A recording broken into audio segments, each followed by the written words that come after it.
எடுத்து சொல்லியிருக்கிறார்கள். நன்றாக அவருக்கும் தெரியும். போராட வேண்டும் என்று சொன்னால், ஆர்ப்பாட்டம் நடத்த வேண்டும் என்று சொன்னால் முன்கூட்டி அனுமதி வாங்க வேண்டும். அதுவும் அனுமதிக்கப்பட்டிருக்கக்கூடிய இடத்திலே தான் அனுமதித்திருவார்கள். அதுவும் காவல்துறையிலே கட்டுப்பாடு. நேற்றைக்கு கூட ஆளுங்கட்சியாக இருக்கிற திராவிட முன்னேற்ற கழகத்தின் சார்பில் பல்வேறு இடங்களில் ஆர்ப்பாட்டம் நடந்திருக்கிறது. திடீரென்று சில நேரங்கள் ஆர்ப்பாட்டங்கள் அனுமதி இல்லாமல் அவர்கள் நடத்திய காரணத்தால் அவர் மீதும் வழக்கு போடப்பட்டிருக்கிறது. ஆளுங்கட்சியாக இருந்தாலும் திமுக மீது வழக்கு போடப்பட்டிருக்கும் போதே செய்திகள் எல்லாம் எடுத்து சொல்லியிருக்கிறார்கள். நன்றாக அவருக்கும் தெரியும். போராட வேண்டும் என்று சொன்னால், ஆர்ப்பாட்டம் நடத்த வேண்டும் என்று சொன்னால் முன்கூட்டி அனுமதி வாங்க வேண்டும். அதுவும் அனுமதிக்கப்பட்டிருக்கக்கூடிய இடத்திலே தான் அனுமதித்திருவார்கள். அதுவும் காவல்துறையிலே கட்டுப்பாடு. நேற்றைக்கு கூட ஆளுங்கட்சியாக இருக்கிற திராவிட முன்னேற்ற கழகத்தின் சார்பில் பல்வேறு இடங்களில் ஆர்ப்பாட்டம் நடந்திருக்கிறது.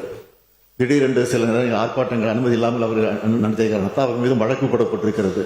ஆளுங்கட்சியாக இருந்தாலும் திமுக மீது வழக்கு போடப்பட்டிருக்கும் போதே செய்திகள் எல்லாம் எடுத்து சொல்லியிருக்கிறார்கள்.